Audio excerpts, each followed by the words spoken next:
दोस्तों स्वागत है आपका यूपीएससी पीएससी एग्जाम मंथन में। आज की तारीख है 5 नवंबर। आज हम लोग डिस्कस करेंगे 5 तारीख के इंपॉर्टेंट क्वेश्चन एंड आंसर्स। हमारा पहला क्वेश्चन मिशन सागर से रिलेटेड है, जो हाल ही में काफी न्यूज में बना हुआ है। ये किस चीज से रिलेटेड है आपको वो बताना है।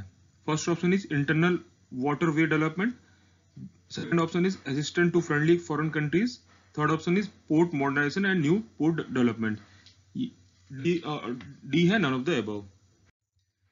इसका सही आंसर है हमारा assistant to foreign friendly countries.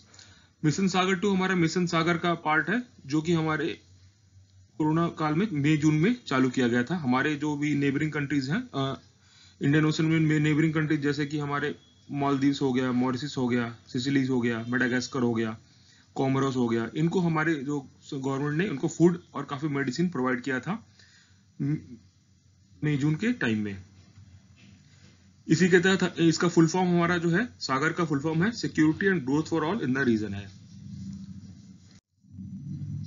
ये जो हमारा मिशन सागर 2 है, ये भी हाल ही में इसको इसी के तहत हमारे जो एक नेवल शिप है एरावत, वो पोर्ट सुदान में एंटर किया था।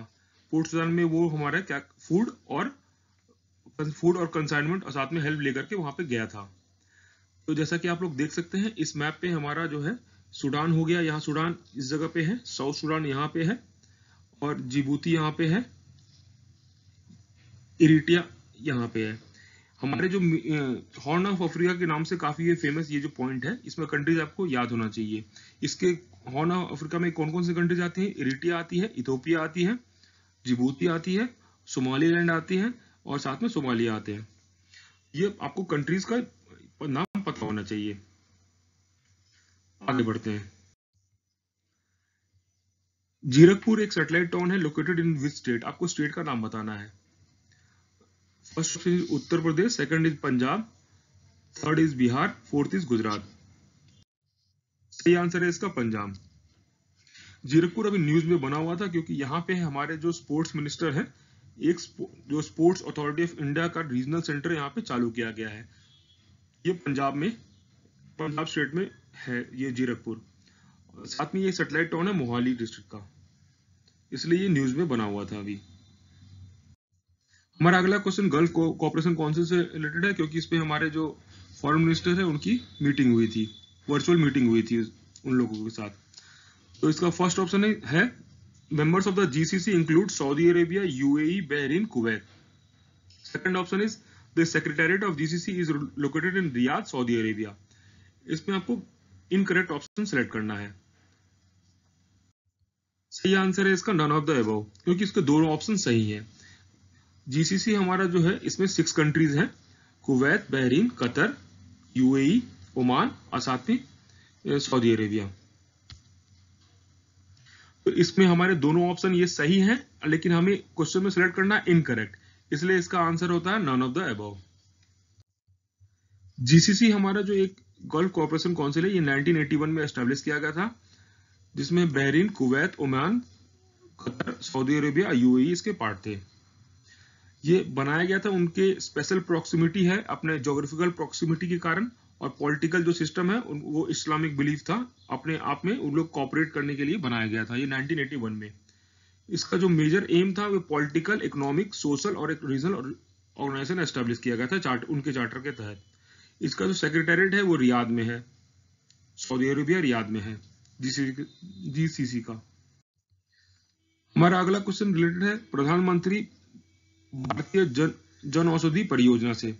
इसका फर्स्ट ऑप्शन है it aims to extend the coverage of branded medicine to reduce the out of pocket expenditure on medicine. Second option is the scheme was launched by ministry of health and family welfare. इसमें भी आपको incorrect option select करना है।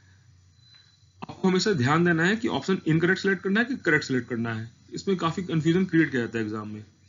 इसका सही answer है both. इसके both जो है ये गलत है। अगर करेक्ट सिलेक्ट करना होता तो नन ऑफ द अबव हमारा आंसर होता, लेकिन इनकरेक्ट सिलेक्ट करना है इसलिए तो बोथ आंसर का होगा, क्योंकि ये हमारा जो है ministry of health and family welfare नहीं इसको चालू करती है, इसके द्वारा लॉन्च किया गया नहीं है। और ये जो है ब्रांडेड मेडिसिन के लिए नहीं, इसको प्रमोट करती है जन औषधि हमारे जेनेरिक मेडिसिन को। थोड़ा देखते हैं इसके बारे में। प्रधानमंत्री भारतीय जन औषधि परियोजना हमारा 2015 में लॉन्च किया गया था, ministry of chemical and fertilizers के द्वारा। इसलिए आपको ये कंफ्यूजन नहीं लेना है कि ये मिनिस्ट्री ऑफ हेल्थ के द्वारा भी नहीं है, ये चालू किया गया ministry of chemicals and fertilizers के द्वारा प्रधानमंत्री भारतीय जन औषधि परियोजना चालू किया गया था। और इसका मेन एम क्या है? मेन एम है इसका जेनरिक मेडिसिन को प्रमोट करना है, ताकि हमारे जो आउट ऑफ पॉकेट एक्सपेंडिचर है, जब भी हम लोग हॉस्पिटल में एडमिट होते हैं तो हमारे जो मेडिसिन पे जो खर्चा आता है उस पर खर्चा को कम करना है। उसी के तहत इसको चालू किया गया है, क्योंकि जेनरिक मेडिसिन का जो कॉस्ट होता है काफी कम होता है as compare to normal branded medicine. और इसका जो दूसरा एम है अवेयरनेस क्रिएट करना है जेनरिक मेडिसिन के द्वारा, जेनरिक मेडिसिन के लिए एजुकेशन और पब्लिसिटी के through.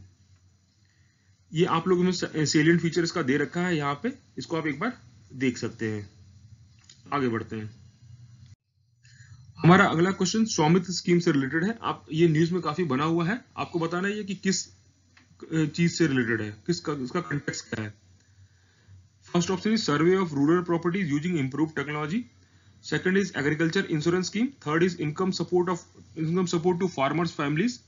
Fourth is old age pension scheme for all holding small and all land holding small and marginal farmers. इसका सही आंसर है ये, इसका सही आंसर है।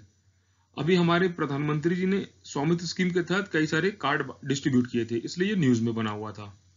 स्वामित्व का ही फुल फॉर्म अगर आपको पता होगा तो उससे आपको आंसर पता चल जाता। स्वामित्व का फुल फॉर्म है survey of villages and mapping with improvised technology in village areas.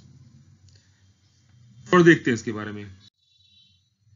स्वामित्व स्कीम जो है हमारा मिनिस्ट्री ऑफ पंचायती राज इसकी नोडल एजेंसी है जो इसको इंप्लीमेंट करती है। ये हमारा चालू किया गया था, जो हमारा नेशनल पंचायत डे है 24 अप्रैल 2020 को, उस दिन चालू किया गया था। इसका मेन एम है, उद्देश्य इसका है कि लैंड रिकॉर्ड्स को अपडेट करना है, ताकि हमारे विलेजर्स को जो राइट्स हैं और साथ में जो डिस्प्यूट्स हैं वो खत्म हो सके। और इसी से हमारे गवर्नमेंट को भी फायदा होगा, क्योंकि हमारे एग्रीकल्चर में ग्रोथ अच्छा रहेगा, फार्मर्स को भी इनकम काफी बढ़ेगा। इसका मेन एम है, इसलिए हमारा एक्यूरेट लैंड रिकॉर्ड को क्रिएट करना है, रिड्यूस प्रॉपर्टी रिलेटेड डिस्प्यूट्स जो कि काफी ज्यादा होते हैं रूरल एरियाज में लैंड रिकॉर्ड्स के कारण। आगे बढ़ते हैं। हमारा अगला क्वेश्चन मलखम से रिलेटेड है। आपको बताना है ये कौन से फील्ड से रिलेटेड है।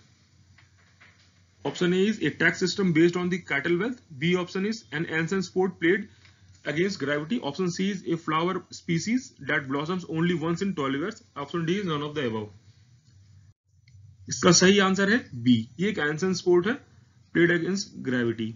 जैसा कि आप लोग यहाँ पे देख सकते हैं, ये एक पोल को इस्तेमाल करते हुए अपने रेसलिंग करते हैं। मलखम का जो अभी है कंटेक्स्ट इसलिए है क्योंकि हमारे प्रधानमंत्री जी ने इसके मन की बात में इसको डिस्कस किया था। मलखम बनता है 2 वर्ड से, मल्ला और खम्ब से। मल्ला का मतलब होता है एक रेसलर और एन एथलीट। खम्ब का मतलब होता है एक पोल, इसलिए इसका मलखम का हमारा बनता है रेसलिंग अगेंस्ट ए पोल। इस तरह से आप लोग उसको ध्यान रख सकते हैं। इसको ये जो हमारी जो मलखम है ये 12th सेंचुरी में इसका ओरिजिन मानते हैं, और ये हमारे कई सारे जो पुराने टेक्स्ट हैं उसमें मेंशन है, जैसे कि चालुक्य में भी मेंशन है इसका। ये दो स्टाइल में किया जाता है, एक रोप मलखम है और एक हैंगिंग मलखम है। मलखम हमारे स्टेट ऑफ मध्य प्रदेश का स्टेट गेम भी है। आगे बढ़ते हैं।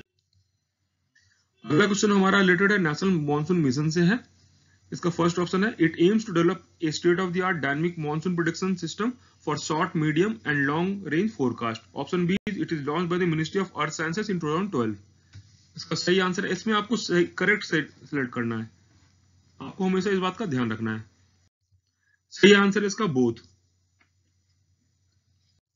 ये जो हमारा नेशनल मॉनसून मिशन है ये अभी न्यूज में इसलिए आया था क्योंकि हमारे जो national council of applied economic research ने एक रिसर्च किया था, उसके तहत ये पता चला था कि अगर गवर्नमेंट हमारी जो 1 रुपया भी अगर खर्चा करती है नेशनल मॉनसून मिशन पे और हाई परफॉर्मेंस कंप्यूटिंग प्रोग्राम्स पे, तो हमारे गवर्नमेंट को एटलीस्ट 50 टाइम्स उस पर प्रॉफिट होता है, बेनिफिट मिलता है, इकोनॉमिक बेनिफिट मिलता है।